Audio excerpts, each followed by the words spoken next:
ازيكم يا بنات؟ عاملين ايه؟ يا رب تكونوا بألف خير. ورجعت لكم بفيديو جديد. وبصوا بقى يا بنات، النهارده صحيت من النوم لقيت الجو تلج، حرفيا الجو كان ساقع قوي. رحت قلت لا، انا النهارده هعمل لهم الاكله اللي تدفي. فرحت طبعا جبت حله كده على النار وخليت الميه بتاعتها تغلي قوي. وفاكرين النابت او الفول اللي احنا عملناه نابت؟ وهنا يا بنات ده عدس بجبه، هم عايزين عدس مدمس، فده عدس بجبه. وهنا النابت، طبعا انا مرضتش اغطي النابت علشان ما يفورش على البوتاجاز، ولكن برضو فور على البوتاجاز. هنا يا بنات النهارده يعني قصدي الجو كان تلج، انا بسجل لكم الفيديو ده وانا تحت البطانيه من السقعه بجد. الاكله دي بتدفي قوي وموفره جدا، يعني بصوا يعتبر ببلاش. هنا يا بنات اول ما العدس بدأ يدخل على سوا، رحت حطاله معلقه كبيره توم، بس معلقه كبيره توم، ورحت مغطيه عليه وقلت له كمل سواك بقى مع نفسك. بجد يا بنات اليوم النهارده كان محتاج الاكله دي، او محشي او عدس بقى، اللي هو عدس اصفر يعني. النابت يا بنات لازم تحطي الفول والميه بتغلي، لو حطيتي الفول في ميه بارده هتلاقي الميه منك اسودت. والريمه اللي بتطلع على الوش لازم تشيليها اول باول، يعني اول ما تطلع تشيليها عشان ما يمررش معاكي ويبقى مش حلو. ولما المية بتاعته تنقص لازم تعملي كده، تزوديه مية سخنة او مية بتغلي، ما تحطيش عليه مية ساقعة. بس يا بنات خرجت بقى كيس عجينة طعمية من الفريزر وشوية سمسم، وقلت ايه بقى اعمل لهم شوية طعمية جنب الاكلة دي، بتبقى حلوة جنب النابت. الطعمية بتبقى لذيذة كده جنب النابت. وقلت لهم بصوا بقى في السقعة دي هتاكلوا الاكله دي، يعني هتاكلوها. هتقولوا لي طب ما انت لابسه نص كم يا توته. هقول لكم فعلا، لاني انا كعادتي في المطبخ مش بعرف اشتغل بكم، يعني يا اما بشمر الكم يا اما بشتغل بنص كم. بس يا بنات ده كان قطيفه فكان تقيل، يعني كان نص كم قطيفه بس كان تقيل. بس مش هكدب عليكم كنت سقعانه. بس هنا الطعميه خدت لون، رحت قلبتها. انتوا هتشوفوا تاني انا ما عجبنيش اللون ده فاديتها لون تاني. بصوا بقى يا بنات، هنا انا جبت الكب، شفتوا فار ازاي؟ شفتوا فار وبهدل لي البوتاجاز ازاي؟ كل مره اغسل البوتاجاز كل يوم تقريبا. ما علينا. بصوا انا هنا رجعت الطعميه تاخد لون تاني على الوش التاني. بصوا يا بنات انا كنت نقلت حله العدس علشان بجيب الكبه وهحط على قد الاكل اللي احنا هناكله، مش هضرب العدس كله.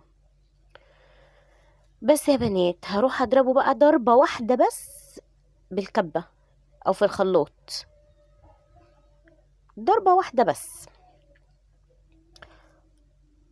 وهنا طبعا النابت كان استوى، بس انا لسه مش هطش الطشة بتاعته دلوقتي. في ناس بتحب النابت بالتومة النية، لكن انا بحب اطشله طشة واخلي ريحته كده تفحفح في البيت كله. النابت بالطشة بيعمل ريحة، نابت بتومة نية مش بيعمل ريحة. فاحنا عايزين طبعا ريحة اكلنا تتشم من اخر الدنيا. بس يا بنات هعمل طاسة طعمية تانية وحلوة قوي كده. هنا بقى جبت الطاسة الكبيرة وهنزل فيها العدس اللي انا طحنته. بصوا مش مطحون كله، يعني مش مطحون جامد، حاجة بسيطة جدا. تمام كده يا بنات. انا نقلت النابت على العين الاصغر لان هو كان يعني خلاص استوى. بصوا يا بنات هنا يبان لكم ان الزيت اسود، لا هو مش اسود. بصوا كده، بصوا لونه مش اسود خالص، بس هو جاي في التصوير كده، معلش بقى. اخدت من الزيت اللي انا قليت فيه الطعمية وحطيت كمون وملح وليمون بس، مفيش اي حاجة تاني. نفس توابل الفول، بس بنستبعد الطحينة، يعني الطحينة لأ. بصوا ده كمون وملح ونص ليمونة عصرتها عليه في التقديم لما حطيته على الترابيزة. لكن يا بنات ما بيتحطلوش اي توابل تاني، وفلفل اسمر لأ، مش اكتر من الملح والكمون والثوم والليمون. ولو عندك بقى سمنة بلدي حطي على وشه كده حته سمنه بلدي صغيره، بتديله طعم كده لذيذ. بس يا بنات انا كان هنا خلص. طبعا انا هطش الطشه بتاعه النابت. بصوا اهي حطيت التومه،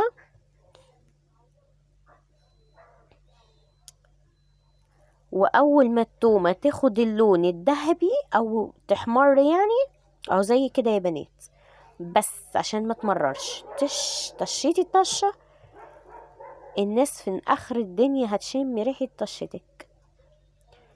بصوا بس كده كده انا غدايا النهارده خلص، ما فيهوش اي حاجه. هبدا اقدمه، واكلنا ودفينا وكان يوم زي العسل. مالها الاكلات الاقتصاديه، نعمه وفضل من عند ربنا.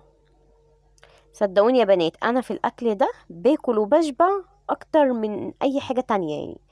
بس يا بنات وهنا بقى كان الاكل بتاعي اتقدم خلاص. بصوا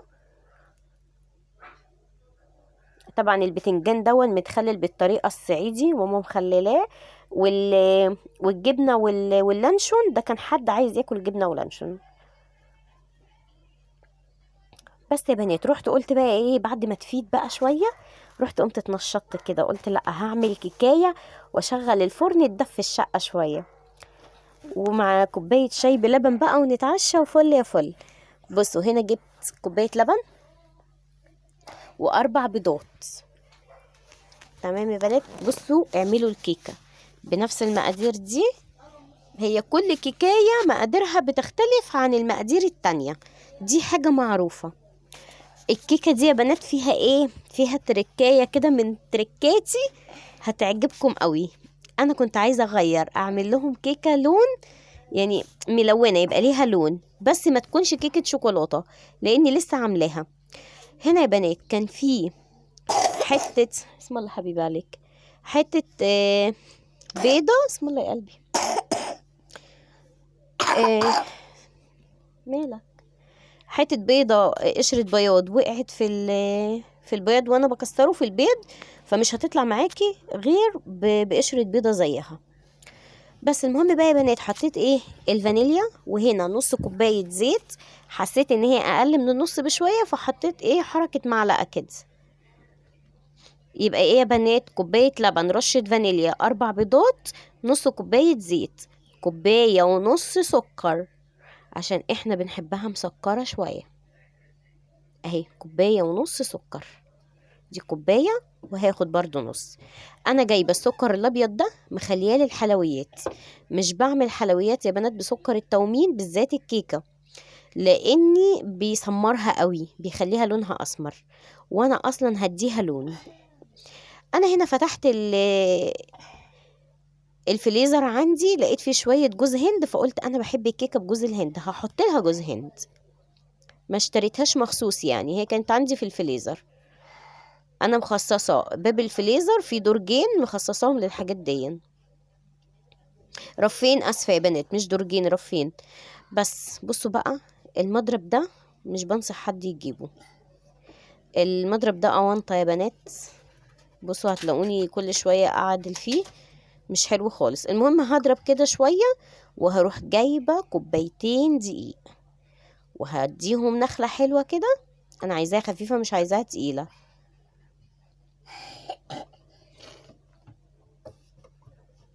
فرفر تعبان واخد دور برد. بس يا بنات هنا نزلت كل الدقيق، كان في كده دقيق مكلكع رحت عملته بايدي نزل بسهوله. بصوا بقى التركية اللي انا هعملها جايه، انا عندي الوان صناعيه يا بنات بس ما رضيتش احط منها، حطيت من حاجه انا بحبها في الاكل. بصوا بقى هحط باكو من البيكنج باودر او كيك شيف.